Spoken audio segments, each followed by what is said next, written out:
이사야서 6장의 말씀은 이사야 선지자가 선지자로서 소명받는 장면이 소개되고 있습니다. 물론 그 이전에도 이사야가 선지자로서 사역을 했을 수도 있습니다만 구체적인 어떤 소명을 받는 장면이 이제 이사야서 6장에 소개되고 있습니다.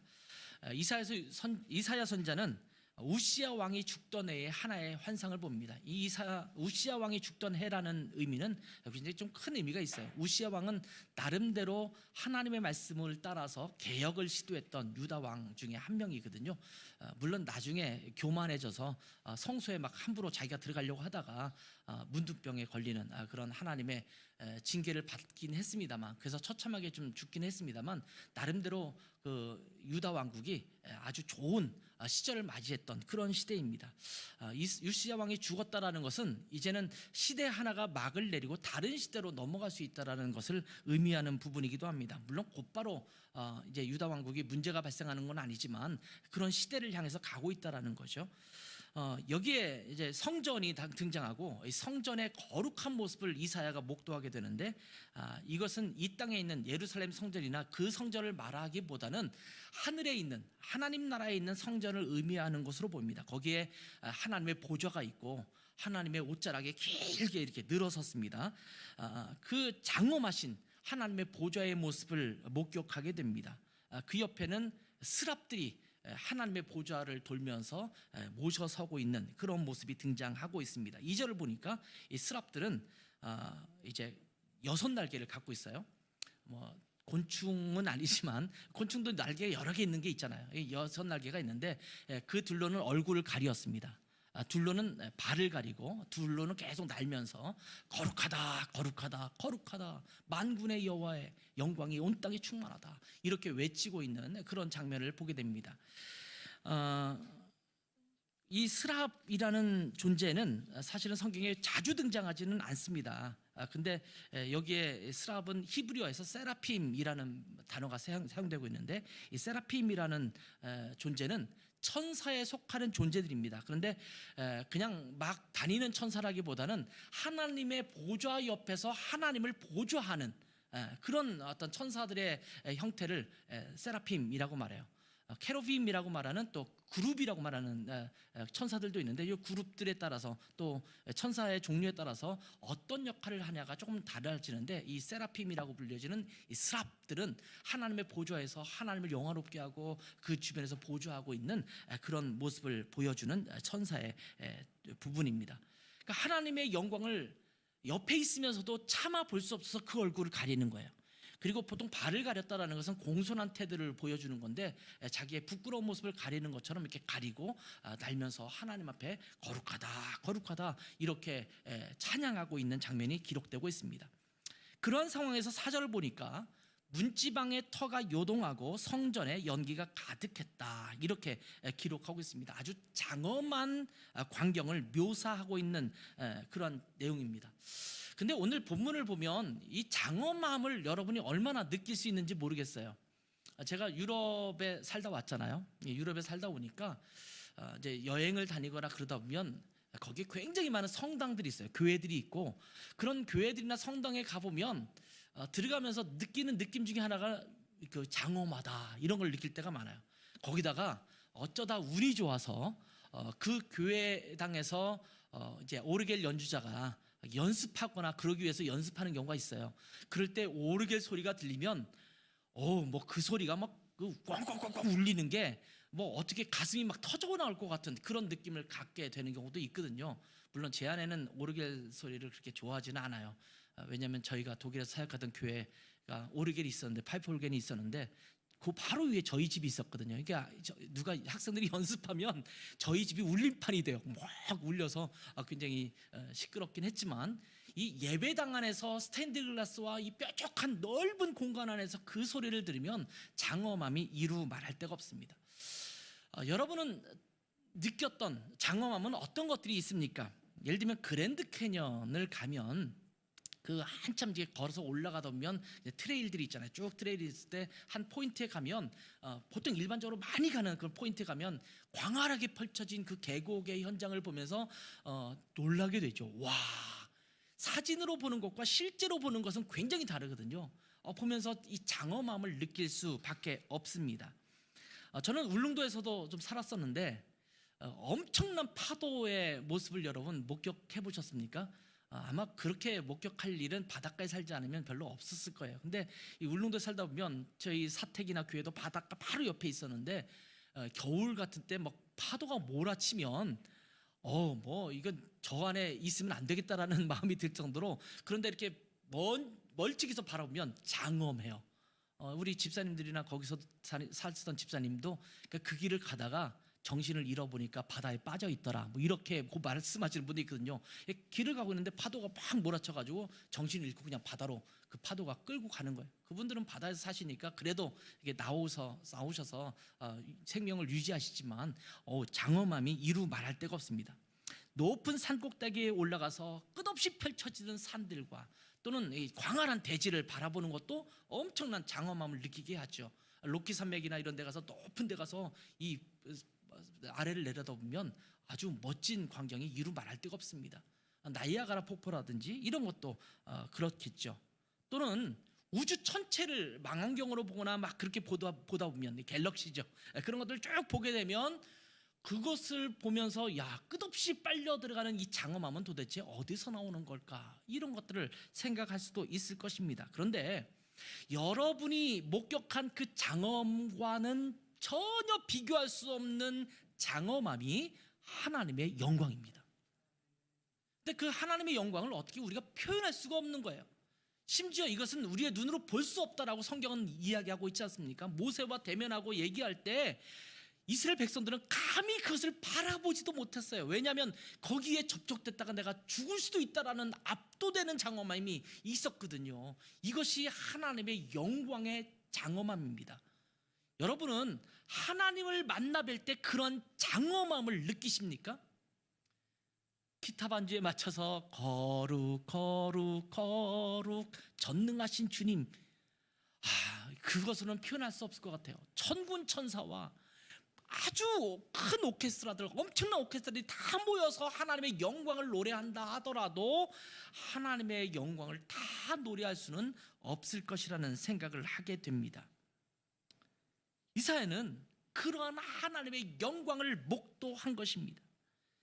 그래서 이사야 6장의 오늘 본문은요, 하나님을 향한 예배의 전형적인 모델로도 많이 이야기합니다. 그래서 먼저 하나님의 임재가 있잖아요. 하나님의 보좌가 있어요. 그 보좌로 하나님이 부르시는 거예요. 이사야를 부르신 거예요. 그 환상을 보여주시는 거예요. 그 하나님의 부르심과 하나님의 임재 앞에 나아갈 때 가장 먼저 하는 일이 무엇이냐? 스랍들이 노래했던 것처럼 거룩하다 거룩하다 거룩하다, 그 영광이 온 땅에 충만하구나, 이렇게 외칠 수밖에 없는 거예요. 그 장엄함을 볼 때 여러분은 어떤 생각을 가세요? 제일 먼저 느끼는 것은 와 멋지다, 와 대박, 뭐 이런 느낌을 갖게 되잖아요.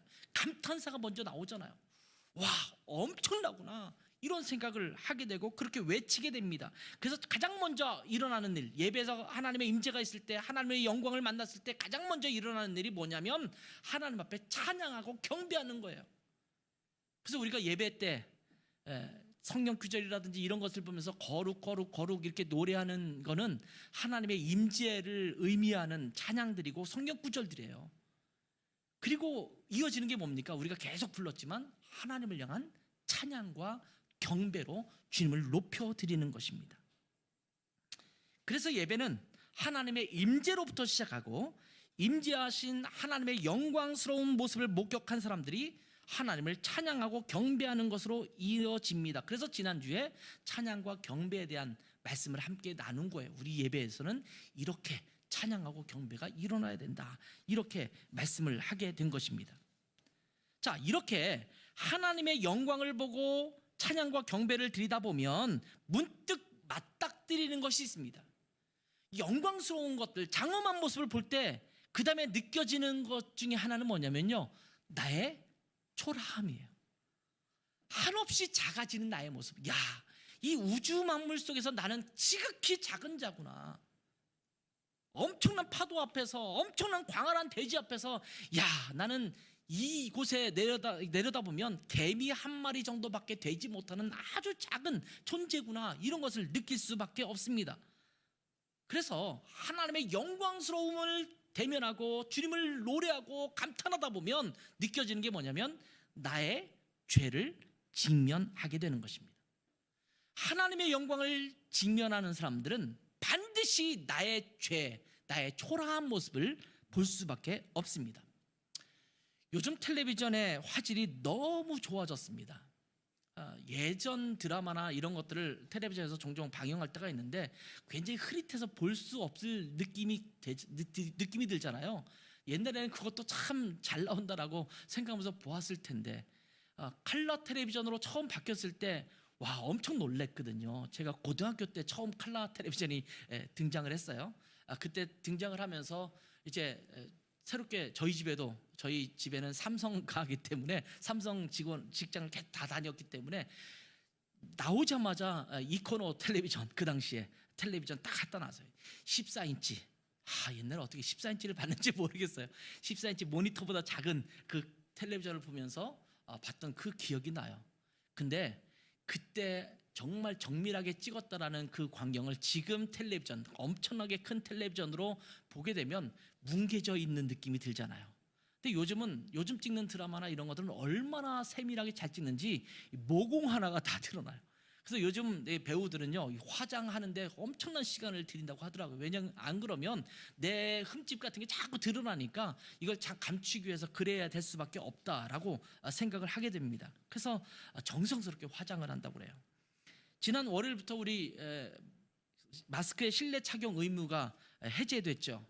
이제는 이제 병원이라든지 약국이라든지 대중교통을 이용할 때 빼놓고는 권고하는 것이지 굳이 반드시 껴야 되는 건 아니다, 이렇게 이제 바뀌었죠. 근데 제가 밖에 나가다 보면 마스크 안 낀 분이 거의 없는 것 같아요. 길거리에서도 실외에서도 대부분 마스크를 끼고 다니는 것 같고, 저는 이제 꾸준히 피트니스 센터를 다니고 있는데 이게 운동하다 보면 너무 땀이 나거든요. 그래서 마스크가 정말 힘들어요. 이렇게 뛰다 보면 이게 헉헉거리는데 이게 달라붙고 그러니까 정말 힘든데 지난 월요일부터 제가 계속 또 해제가 됐으니까 기대를 가지고, 물론 마스크는 가지고 갔지만 기대를 가지고 딱 들어갔는데 안 낀 사람이 한두 명 정도 있지 대부분 다 끼고 하더라고요. 그래서 저도 할 수 없이 끼고 했어요. 너무 땀이 나가지고 마스크가 펑펑 젖을 정도로 그렇게 하는데도 불구하고 할 수 없이 끼고 하게 됐거든요. 근데 외신 기자들이 기사를 쓴 걸 제가 보니까 한국 사람들은 해제가 됐는데도 왜 끼고 다닐까 이런 거를 기사로 냈더라고요. 그 중에 하나가 뭐 미세먼지라든지 아직도 그 감염의 위기가 있으니까 그렇게 끼는 것이다. 또 하나는 습관적으로 끼는 거다라고 하는 이유를 쭉 열거하는데 그 중에 마지막에 있는 내용이 그거더라고요. 이 마스크를 끼면 화장을 안 해도 되는데 이걸 벗으면 화장을 또 해야 되기 때문에 그냥 이걸 끼고 다니는 경우도 있다라고 거기에 기사가 이렇게 쓰여져 있는 것을 보게 되었습니다. 내가 뭔가 좀 드러나는 게 싫은 거거든요. 여기 저희가 마스크를 끼는 과정 속에서 보니까 한국 분들이 눈 위가 굉장히 예쁜 것 같아요. 마스크를 벗으면 달라지는 얼굴들이 참 많은데 마스크를 끼면 다 예뻐 보이고 멋있어 보여요. 그러니까 이렇게 끼고 감추고 있던 거를 벗는 순간 내 민낯이 드러나는 것을 별로 마땅치 않게 여기는 거죠. 굉장히 밝은 곳에 가면요, 안 보이던 것이 보이게 됩니다. 아침 햇살이 아주 화창하게 들어오는 안방의 침대 위에서 이불을 한번 들척거리면 이 온 방 안에 움직이는 먼지를 미세하게 다 보일 수 있지 않습니까? 밤에는 전혀 느끼지 못했던 그 수많은 먼지들이 햇빛이 찬란하게 들어오면 그 먼지가 다 눈에 보이는 거예요. 이 아주 미세한 먼지 하나하나가 눈에 띌 정도로 잘 보이게 되죠. 여러분, 사람이 안 사는 집에는 먼지가 잘 안 낍니다. 근데 내가 옷을 입고 이불을 들척거리고 이런 것들이 먼지가 엄청 나는 거거든요. 그런 움직임과 활동이 있는 데서는 계속 먼지가 낄 수밖에 없어요. 그래서 사실은 사람이 없는 방은 청소 자주 안 해도 되지만 사람이 있는 방은 청소를 자주 해야 되는 거잖아요. 이 눈에 안 보이던 먼지가 굉장히 밝은 빛에 드러나면 보이게 되는 것입니다. 아무튼 밝은 곳에서는요, 자그마한 흠집 하나도 남김없이 드러납니다. 그런 것처럼 하나님의 영광스러운 그 영광 앞으로 나오면 우리의 모든 죄악과 흠집이 낱낱이 드러나게 됩니다. 그래서 사실은 사람들은 하나님 앞에 나오기를 꺼려합니다. 왜? 하나님 앞에 나아가면 내 민낯이 드러나거든요. 하나님 앞에 나아가면 내 죄악들이 드러나거든요. 내가 감추고 싶은 것들이 낱낱이 하나님 앞에 밝혀지기 때문에 하나님 앞에 감히 나아가기를 싫어하는 겁니다. 아담과 하와가 죄를 지었을 때 어떻게 했습니까? 하나님이 그 에덴 동산에 등장하셨는데 예전 같으면 하나님 안녕하세요 이렇게 인사했을 만한 아담과 하와가 나무 밑으로 숨지 않습니까? 내가 부끄러워서 숨었습니다. 하나님 앞에 내 모습을 보이고 싶지 않습니다. 이렇게 말하면서 숨어가는 거예요. 하나님 앞에 나오면 자기 자신의 추한 모습이 자신의 민낯이 어김없이 드러나기 때문에 사실은 하나님 앞에 나오는 것을 꺼려하는 사람들이 많습니다. 이 하나님의 영광스러운 거룩함을 맞닥뜨리다 보니까 내 죄와 허물이 보이기 시작합니다. 자, 그래서 오늘 본문에도 보면 이사야가 하나님의 영광을 처음에 바라봤어요. 엄청난 하나님의 영광과 문지방이 움직이는 것 같은 그 영광을 바라보면서 곧바로 어떤 이야기를 합니까? 갑자기 탄식을 시작합니다. 5절을 보세요. 그때에 내가 말하되 화로다 나여 망하게 되었도다. 나는 입술이 부정한 사람이요 나는 입술이 부정한 백성 중에 거주하면서 만군의 여호와이신 왕을 배웠음이로다. 이렇게 고백합니다. 하나님의 영광스러운 모습을 봤는데 선지자였던 이사야가 나의 초라한 모습을 발견한 겁니다. 야, 나는 입술이 부정한 자구나. 입술이 부정하다는 말은요, 내 마음이 썩었다라는 거예요. 내 마음에 있는 것이 자꾸 입으로 나오거든요. 나는 죄악 가운데 있는 자입니다. 이 고백을 하고 있는 겁니다. 죄악된 인간, 허물 많은 인간인데 감히 하나님의 영광을 보았으니 나는 망하게 되었다. 죽게 되었다. 어떻게 영광스러운 하나님 앞에 내가 살아남을 수 있겠느냐? 이렇게 탄식하게 된 것입니다. 하나님 앞에 나와서 예배할 때 우리는 영광스러운 하나님을 뵙습니다. 그런데 이렇게 영광스러운 하나님을 뵈면 당연히 내 안에 온갖 더러운 것들, 죄악들을 깨달을 수밖에 없습니다. 만약 그것을 깨닫지 못한다면 영광스러운 하나님을 제대로 만나지 못한 것이거나 너무 자신의 죄악에 무디어질 정도로 영적으로 무너진 상태라는 것을 알아야 합니다. 그러니까 반드시 예배로 나오는 자는 자백과 회개가 있을 수밖에 없어요. 하나님을 만나는 자는 하나님을 향해서 찬양과 경배를 드리지만 내 죄악을 토설할 수밖에 없습니다. 아, 하나님 제가 부족했군요. 하나님의 영광스러움을 보니까 야, 나의 연약함이 또 드러나는군요. 저는 이런 자입니다. 고백을 하는 거예요. 자, 그렇다면 거룩하신 하나님을 배웠어요. 내 죄가 드러났습니다. 그러면 내 죄를 어떻게 해야 할까요? 자, 이사야는 어떻게 했을까요? 5절을 다시 한번 볼까요? 그때 내가 말하되 화로다 나여 망하게 되었도다. 나는 입술이 부정한 사람이요 나는 입술이 부정한 백성 중에 거주하면서 만군의 여호와이신 왕을 배웠음이로다. 지금 뭘 말하는 거예요? 나의 죄악된 모습, 나의 더러운 모습 있는 그대로 고백하는 겁니다. 아주 간단합니다. 내 죄를 인식하고 그 죄를 자백하면 되는 것입니다. 내가 이렇게 부족한데, 내가 죄인인데 어떻게 하나님을 뵐 수 있을까? 아이, 하나님 못 뵐 것 같아. 이런 사람은 계속 그 더러움에 남아있는 거예요. 그런데 하나님의 영광스러움으로 나오면 참 부끄럽고 연약한 나의 모습이 드러나지만 그것으로 끝나지 않잖아요. 내가 깨끗함으로 바뀌는 역사가 일어나요. 근데 그것은 드러내야 돼요. 여러분, 병원에 가서 내가 아픈 것을 의사에게 발각되지 않고 싶어 한다면 그 사람 병을 고칠 수 있겠어요? 자기를 드러내야 돼요. 나는 당뇨 또는 고혈압 이런 것 없이 건강하게 살았으면 좋겠는데 병원에 가서 피를 뽑고 막 검사하면 야, 그게 발각될까 봐 나 병원 안 가야지 라고 계속 숨겨두는 사람은 심각한 문제에 이르지 않겠습니까? 빨리 가서 내 상태를 드러내야 돼요. 내 몸에 때가 가득한데 때밀이한테 보이기가 창피해서 때를 안 민다면 내 때가 그대로 남아있는 거잖아요. 그냥 드러내야 돼요. 난 때가 많은 사람입니다. 드러낼 때 그것이 치유되는 거예요. 내 못난 것이 있으면 의사한테 드러내서 이것을 수정받아야 돼요. 하나님의 임재를 경험하고 하나님의 영광을 바라보면 아마 그 누구라도 자기 자신의 부족함을 깨달을 수밖에 없을 것입니다. 아무리 우리가 스스로 깨끗하다고 여겼을지라도 영광스러운 하나님 앞에, 그 무엇과도 비교할 수 없는 하나님의 영광스러움 앞에 서면 자신의 허물이 드러날 수밖에 없습니다. 그런데 교만한 인간은 자신의 부족함을, 자신의 허물을 감추기에만 급급해요. 어디서 포장할 수 있어요. 근데 여러분, 하나님 앞에서는 다 감출 수가 없어요. 제가 중학교를 오산중학교라는 학교를 나왔어요. 남강 이승훈 선생님이 만드신 이북에서 피난 내려온 유명한 학교예요. 오산중고등학교. 제가 오산중학교 나왔는데 그 교가가 재밌어요. 내 눈이 밝구나 엑스빛 같다. 저는 그때 교가를 부르면서 무슨 교가를 이렇게 만드는가. 근데 춘원 이강수 씨가 쓴 시의 교가예요. 그 가사를 붙였어요. 내 눈이 밝구나 엑스빛 같다. 엑스레이죠. 엑스빛 같다.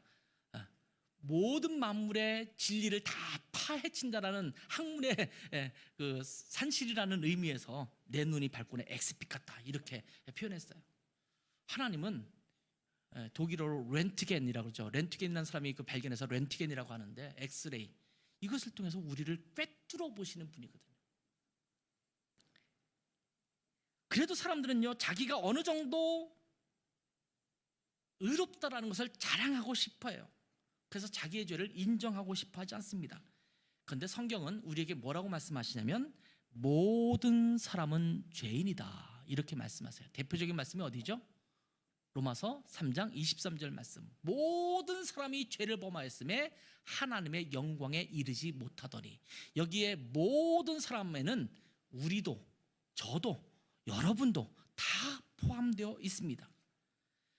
요한일서 1장 8절에 보면 이렇게 말씀하십니다. 만일 우리가 죄를 없다고 말하면 스스로 속이고 또 진리가 우리 속에 있지 아니할 것이요 라고 말씀하십니다.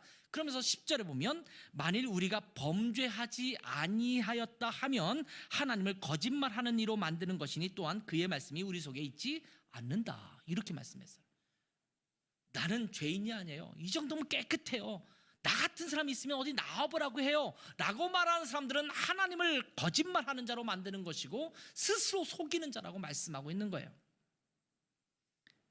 여러분, 굉장히 단순해요. 쉬운 답이 있어요. 그게 뭐냐면 그냥 맞습니다. 제가 죄인입니다 라고 인정하는 거예요. 저희 아이들을 키울 때, 어렸을 때 뭐 다 커서는 그럴 수도 없겠지만 어렸을 때 이렇게 보면 뭔가를 뻔히 한 게 보이잖아요. 여러분, 엄마 아빠가 되보면 여러분도 이제 여기 젊은 분도 계시지만 나중에 엄마 아빠가 되보면 알아요. 그때 엄마 아빠가 다 알았겠구나. 근데 모르는 척하고 넘어갔었구나. 저희도 자녀를 키우다 보면 아이들이 거짓말 하잖아요. 이거 했어? 안 했어요. 이거 아니에요. 정말 아니에요. 막 그렇게 막 항변하듯이 그렇게 하지만 그렇게 한 거예요. 근데 엄마 아빠는 알고 있잖아요. 대부분 알아요. 요즘은 어떤지 모르지만 저 학교 될 때는 예를 들면 그 참고서라든지 이런 걸 사잖아요. 그 당시에 뭐 1,000원, 지금은 뭐 참고서가 비싸지만 그 당시에 뭐 1,000원, 뭐 2,000원 이렇게 참고서 할 때 1,000원짜리 참고서 사야 되는데 2,000원이라고 어머니에게 말하죠. 내가 이 사야 돼요. 근데 2,000원이에요. 엄마 아빠가 몰랐을까요? 아는데도 그냥 준 거죠. 그래, 네가 용돈을 필요로 하는구나. 그럼 주는 게 많잖아요. 그럴 때 너 이랬지? 라고 말하면 아이들이 끝까지 우겨요. 아는데도 우겨요. 근데 여러분, 우리가 정말 쉽게 그 문제를 해결하는 방법이 하나가 있어요. 그게 뭐냐면 그냥 죄를 곧바로 인정하는 거예요. 내가 그랬습니다. 맞습니다. 저는 죄인입니다. 저는 허물 많은 인간입니다. 하나님 앞에 불순종했습니다. 이렇게 고백하는 거예요. 우리가 하나님의 임재와 하나님의 영광 앞에서 하나님께 예배할 때에 이 자백의 기도는 반드시 필요한 것입니다. 그래서 예배를 드릴 때 찬양과 경배 후에 죄를 자백하고 하나님의 용서를 선포하는 시간을 갖는 겁니다. 여러분 주보에도 우리 순서를 보세요. 간단하게 나와 있는데 하나님의 부르심이 있잖아요. 주님의 임재예요. 늘 찬양과 경배가 있죠. 그 다음에 뭐가 있어요? 자백과 용서가 있잖아요. 찬양을 통해서 하든 말씀 선포를 통해서 하든 어떤 형태로든 우리가 자백과 용서의 시간을 예배 시간에 갖는 거예요. 왜 예배 순서가 이렇게 짜여진지를 우리가 좀 알아야 되죠. 자, 참 감사한 것은요, 우리가 죄를 자백하면 하나님은 어떻게 하신다? 반드시 용서하신다. 참 감사한 일 같아요. 우리가 자백하지 못하는 여러 가지 이유 중에 하나는 내가 이렇게 자백했다가 엄청 맞을까봐, 엄청 큰 벌을 받을까봐, 이것 때문에 우리가 자백하지 못하는 경우가 많잖아요. 숨기는 거예요, 자꾸. 근데 하나님은 용서하시죠. 그래서 자백과 용서가 같이 나란히 있는 거예요.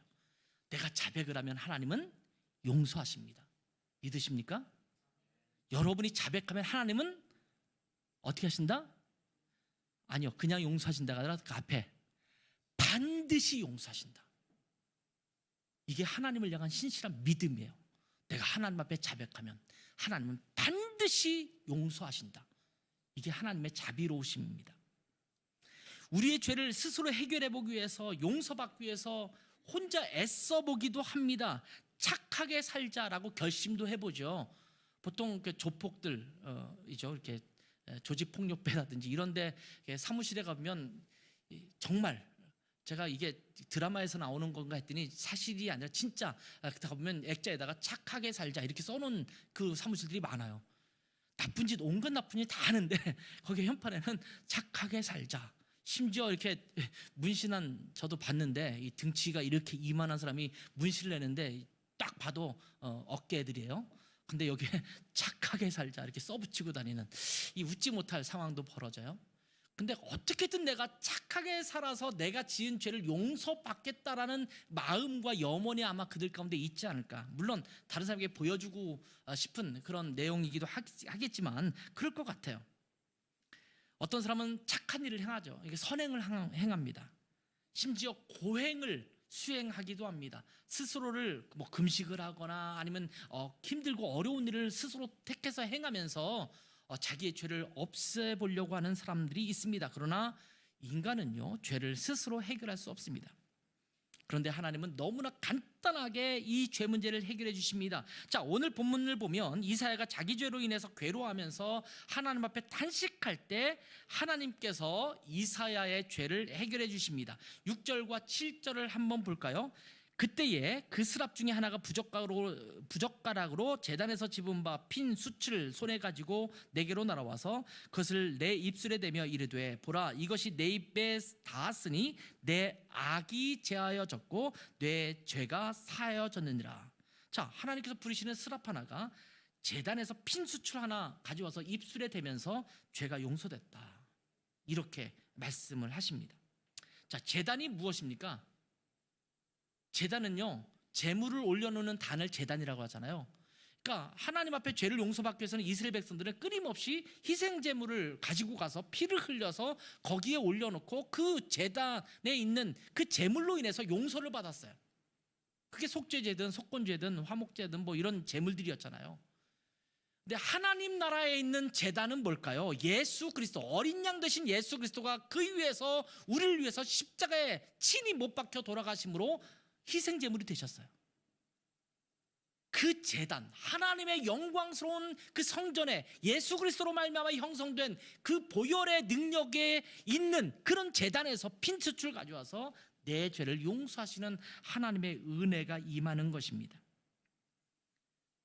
예수 그리스도께서 친히 십자가에서 희생 제물이 되셔서 우리를 구원하시는 것을 의미하는 것으로 보아도 아마 무방할 것입니다. 여러분, 용서는 하나님께로부터 오는 것입니다. 이것이 은혜입니다. 내 노력이 아니라 하나님께서 예수 그리스도를 통해서 우리에게 영원한 용서를 베풀어 주시는 것입니다. 제가 신학교 다닐 때 매주 기차를 타고 대전에 있는 침례신학대학교를 오갔어요. 그러니까 서울과 대전을 계속 기차를 타고 주말마다 또 월요일마다 내려갔다 올라왔다 했었어요.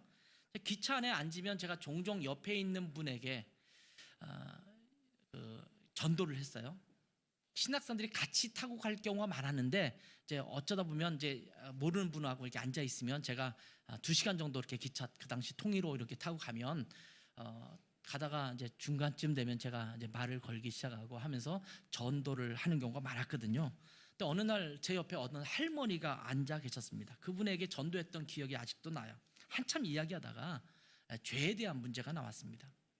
그분은 스스로를 보살이라고 부르는 불교 신자, 아주 그냥 명목상의 불교 신자가 아니라 그래도 자주 절에 가는 그런 불교 신자였습니다.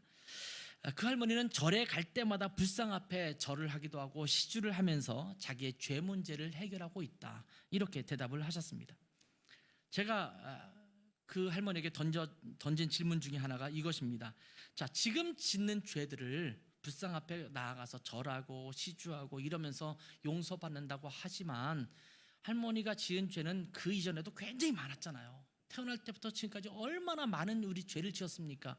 근데 그분은 그래도 그 죄를 다 인정하더라고요. 뭐 사소한 거라도 다 죄죠. 내 욕심도 죄죠. 다 인정을 해요. 그러면서 그 모든 죄를 어떻게 다 용서를 받겠습니까? 그때마다 그것을 다 불상 앞에 가지고 나서 해결받을 수 있겠어요? 그랬더니 그분이 답을 못 하시더라고요. 제가 그분에게 말씀을 드렸어요. 물론 표현을 한 큐 뭐 이런 말을 쓰진 않지만 한 큐에 해결할 수 있는 방법이 있다. 우리가 절한다고 해서 108배 또 3000배 이렇게 한다고 해서 우리의 죄를 용서받는 게 아니다. 창조주이신 이 세상을 만드신 하나님께서 우리 죄 문제를 해결할 수 있는 방법을 주셨는데 내 노력이 아니라 예수님께서 대신 내 죄를 위해서 다 문제를 해결하시고 돌아가셨기 때문에 예수님만 믿으면 우리는 그냥 은혜로 죄를 해결할 수 있다, 이런 말씀을 드렸어요. 물론 결론을 보지는 못했어요. 그분이 이제 의문점을 가지고 내리셨고 먼저 내리셨기 때문에 먼저 내리셔서 그냥 이야기는 중간에 끝났지만 그런 이야기를 하는데 그분이 그런 말씀을 하시더라고요. 글쎄요, 잘 모르겠어요. 내가 지은 죄를 어느 정도는 내가 가서 해결할 수 있을 것 같은데, 종교심으로. 근데 정말 지은 모든 죄를 다 용서받을 수 있는지는 잘 모르겠다라는 거예요. 여러분, 불교에서는요 윤회가 있잖아요. 윤회를 이 땅에 살면서 주어진 인생에서 착하게 살면 그 다음에 윤회에서 인간으로 태어날 확률이 높아져요. 인간으로 태어날 이유가 있어요. 왜 이유가 있냐면 인간으로 태어나야만 극락세계로 갈 수 있는 그 기회가 열려요. 그래서 인간으로 잘 살면 아제 바라 승아제가 되는 거예요. 그럼 가자 저 극락의 세계로라는 말이에요. 그래서 오온계공, 그다음에 색즉시공 뭐 이런 나의 마음을 공으로 만들고 모든 것에서 욕심을 버리고 막 이렇게 되면 이제 그때서 내가 극락을 갈 수 있는 기회가 열려요. 근데 그 기회 또 놓치면 다시 윤회돼서 내 이 땅에서 어떻게 살았냐에 따라서 개로 태어날 수 있고 다른 것으로 태어날 수 있다가 또 어떻게 보면 나는 은혜를 입어서 그들도 인간으로 태어나면 또 이제 극락으로 갈 수 있는 기회가 열려요. 근데 그게 쉽지가 않아요. 그래서 스님들 중에서 나는 또 지옥에 가겠다 이런 표현을 하는 스님들 계시죠. 성철 스님도 아마 그렇게 말하고 돌아가셨다고 들었는데 왜 그러냐면 죄 문제가 해결되지 않았음을 알기 때문이에요. 예수 그리스도만 우리의 죄를 용서하실 수 있어요. 하나님만 우리의 죄를 용서할 수 있는 그런 분이십니다. 요한일서 1장 9절은 이렇게 말합니다. 만일 우리가 우리 죄를 자백하면 그는 미쁘시고 의로우사 우리 죄를 사하시며 우리를 모든 불의에서 깨끗하게 하실 것이요. 자, 우리가 하나님 앞에 나와서 우리의 죄를 자백하고 용서를 구하면 하나님은 어떻게 하신다고요? 반드시 용서하십니다. 예배를 통해서 그것이 이루어지는 겁니다. 그래서 예배는 거룩한 하나님을 뵙고 하나님의 영광을 찬양하는 시간이기도 하지만 우리의 더럽고 추한 죄를 하나님 앞에서 청결하게 하는 시간이기도 합니다. 그래서 예배는 우리에게 굉장히 중요한 거예요. 예배를 드릴 때마다 이것은 공동체 예배, 우리 교회에서 드리는 공동체 예배뿐만 아니라 여러분의 개인의 삶 속에서 드리는 예배를 통해서 매일매일 하나님의 거룩하심을 덧입는 우리의 죄를 청결케 하는 그 시간이 되는 것입니다. 하나님의 임재가 없는 예배는 예배가 아닙니다. 하나님을 향한 찬양과 경배가 없는 예배는 예배가 아닙니다. 뿐만 아니라 죄의 자백과 하나님의 용서가 없는 예배도 예배가 아닙니다. 우리가 예배에 집중하자고 했잖아요. 그러면 하나님의 임재를 경험해야 돼요. 하나님을 향한 찬양과 경배가 우리 가운데 울려 퍼져야 돼요. 더불어서 내 죄악을 인식하고 하나님 앞에 그 죄악을 내려놓고 용서받는 은혜도 예배 가운데 있어야 합니다. 우리는 죄를 자백하고 하나님의 용서를 구하는 일에 많이 등한히 여길 때가 많습니다. 엄청난 큰 잘못이나 해야 하나님 앞에 회개와 자백의 기도를 드릴 때가 많습니다. 그러나 우리는 예배 때마다 하나님의 은혜에 감격하면서 우리의 죄를 주님 앞에 내려놓고 하나님의 용서를 깊이 경험할 수 있어야 될 줄 믿습니다. 자, 우리 라이트하우스 고향 공동체의 예배에서 늘 이 죄의 자백이 일어나고 하나님의 용서를 경험하는 복된 우리 교회 공동체와 각 성도님들의 삶이 되기를 주님의 이름으로 축원합니다. 기도하겠습니다. 하나님 아버지, 저희가 지금 예배를 드리고 있는데 하나님의 영광스러움을 목도하고 하나님을 찬양하고 경배하지만 그 하나님 앞에 드러난 나의 추하고 더러운 죄악들을 하나님의 은혜 앞에, 그리스도의 십자가 앞에 내려놓고 용서받고 청결케 되는 역사도 예배 때마다 경험될 수 있도록 축복해 주시기를 원합니다.